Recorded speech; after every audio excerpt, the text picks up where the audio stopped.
तो ये सवाल सिर्फ चीफ जस्टिस का नहीं, ये पूरे कम्युनिटी के ऊपर अटैक है, भारत के संविधान के ऊपर अटैक है, इंडियन रिपब्लिक के ऊपर अटैक है।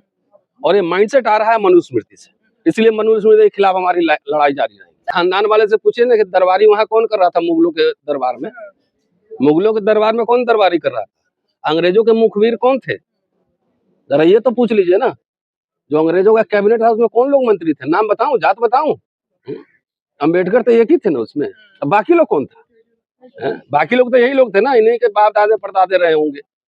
तो नाम सबका लिस्ट बोलिएगा तो हम बता के दे देंगे कि उन कैबिनेट में कौन था, दरबारी कौन कर रहा था, सर की उपाधि कौन ले रहा था, टाइटल जो ले रहा था, सर की उपाधि ले रहा था, कौन लोग ले रहा था?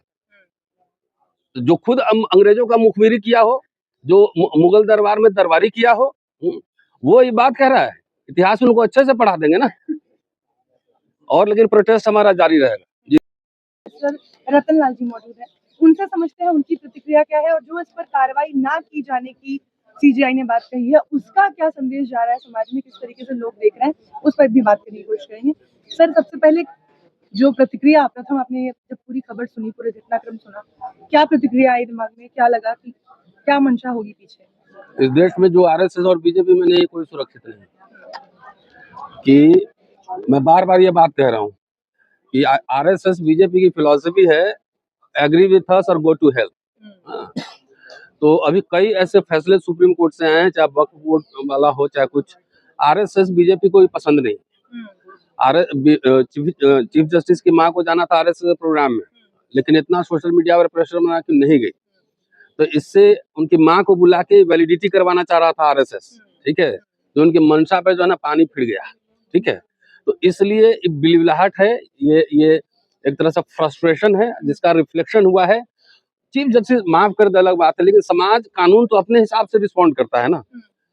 क्या चीफ जस्टिस से बड़ी कोर्ट में जूते फेंका जाए और पुलिस प्रशासन सरकार ये सब चुप रहे, तो ये क्या मैसेज आ रहा है? क्या मैसेज है कि सारे दलित को, तो जब चीफ जस्टिस सेफ नहीं है तो सारे दलित को जो है हम देख लेंगे। जब राष्ट्रपति को आप मंदिर में घुसने नहीं देने देते हो, तो वो भी दिख रहा है राष्ट्रपति पे भी इस तरह का अटैक ही है एक तरह का, और चीफ जस्टिस पे अटैक हो रहा है। अभी एक आईएएस ऑफिसर ने सुसाइड किया है, राजकुमार राउत को मारने की धमकी मिली है। क्या मजाक लगाया देश में?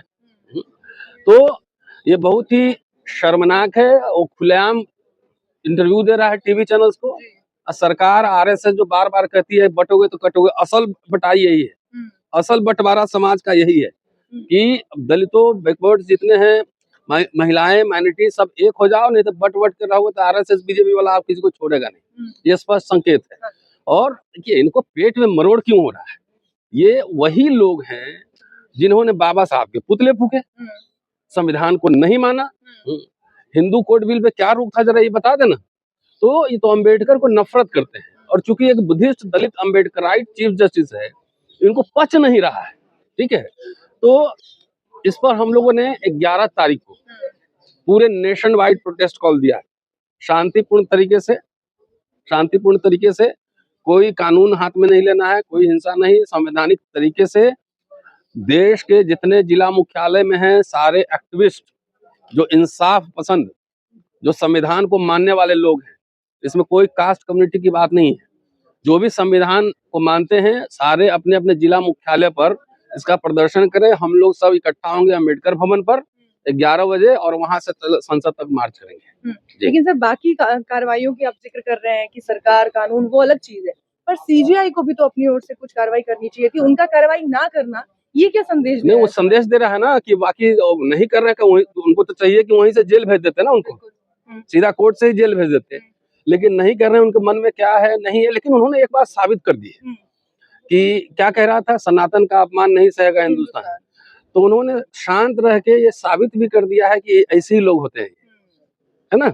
पूरी दुनिया में देख लिया ये लोग ऐसे ही होते हैं कि कभी मुस्लिम माइनॉरिटी को मुसलमान के नाम पर, दलित को दलित नाम पर। अभी तो यूपी में ही मारा है ना, मारा है, राम राज्य वहां पे, और वहां पे सबसे ज्यादा क्राइम है। जहां जहां बीजेपी आरएसएस की सरकार है, दलितों पे एट्रोसिटीज वहां सबसे ज्यादा मैक्सिमम है, एकदम हाइट पे है।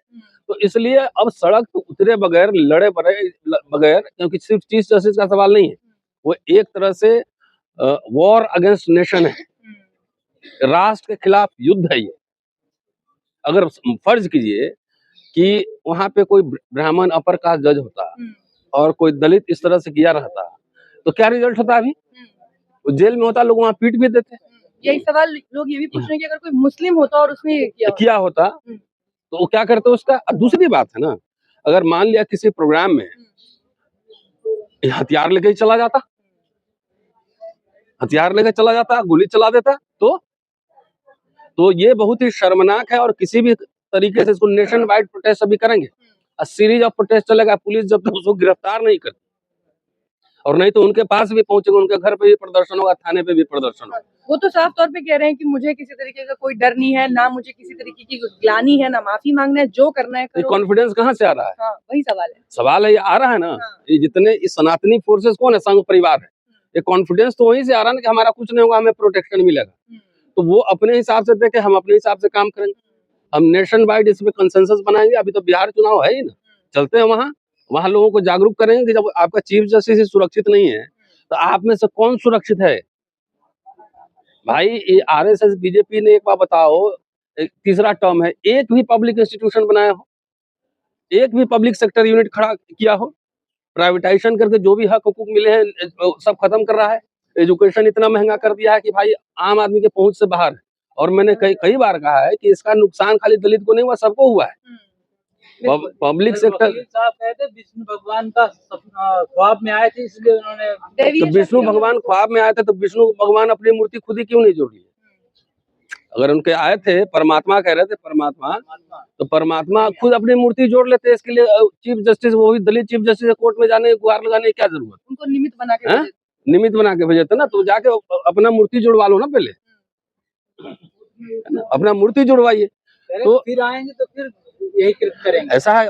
ये अभी एक बाबा नहीं बोला है, बिना आंख वाला बाबा, कि रामभद्राचार्य, ये देश आरक्षण की वजह से गृहयुद्ध में जाएगा, आरक्षण की वजह से गृहयुद्ध में जाएगा कि सनातन की वजह से गृहयुद्ध में जाएगा, ये देश की जनता सोच ले। कि आप देखिए, आप चीफ, सब आदमी एक तरह से रिएक्ट नहीं कर सकता ना। आप कुछ और तरीके से रिएक्ट करेंगे, हम कुछ और तरीके से रिएक्ट करेंगे। कोई घर पे आके हमको हमला करेगा तो हम इंतजार करके मार खाते रहेंगे कि उसका रिटेलिएशन होगा ना। संविधान भी हक देता है। तो ये सवाल सिर्फ चीफ जस्टिस का नहीं है, पूरे कम्युनिटी के ऊपर अटैक है, भारत के संविधान के ऊपर अटैक है, इंडियन रिपब्लिक के ऊपर अटैक है। और ये माइंडसेट आ रहा है मनुस्मृति से, इसलिए मनुस्मृति के खिलाफ हमारी लड़ाई जारी रहेगी। सर, अटैक्स एक्चुअली हो रहे हैं, एक के बाद एक ऐसी घटनाएं आती हैं, इजाफा हो रहा है, टूल पकड़ लिया। हाँ। पर ग्वालियर वाली घटना थमी नहीं है, वहां भी देख लीजिए आप, मिश्रा जो है वो लगातार बाबा साहेब को लेकर उल्टे सुलटे बयान दे रहे हैं। कभी उनको कहते हैं कि वो अंग्रेजों के गुलाम थे, अंग्रेजों के साथ मिलकर काम किया उन्होंने। उनके खानदान वाले से पूछिए ना कि दरबारी वहाँ कौन कर रहा था मुगलों के दरबार में? मुगलों के दरबार में कौन दरबारी कर रहा था? अंग्रेजों के मुखबिर कौन थे? जरा ये तो पूछ लीजिए ना। जो अंग्रेजों का कैबिनेट था उसमें कौन लोग मंत्री थे? नाम बताऊं, जात बताऊं? अंबेडकर तो एक ही थे ना उसमें, अब बाकी लोग कौन था? बाकी लोग तो यही लोग थे ना, इन्हीं के बाप दादे परदादे रहे होंगे। तो नाम सबका लिस्ट बोलिएगा तो हम बता के दे देंगे कि उन कैबिनेट में कौन था, दरबारी कौन कर रहा था, सर की उपाधि कौन ले रहा था, टाइटल जो ले रहा था, सर की उपाधि ले रहा था, कौन लोग ले रहा था? जो खुद अंग्रेजों का मुखबिरी किया हो, जो मुगल दरबार में दरबारी किया हो, वो ये बात कह रहा है। इतिहास उनको अच्छे से पढ़ा देंगे ना। और लेकिन प्रोटेस्ट हमारा जारी रहेगा जी।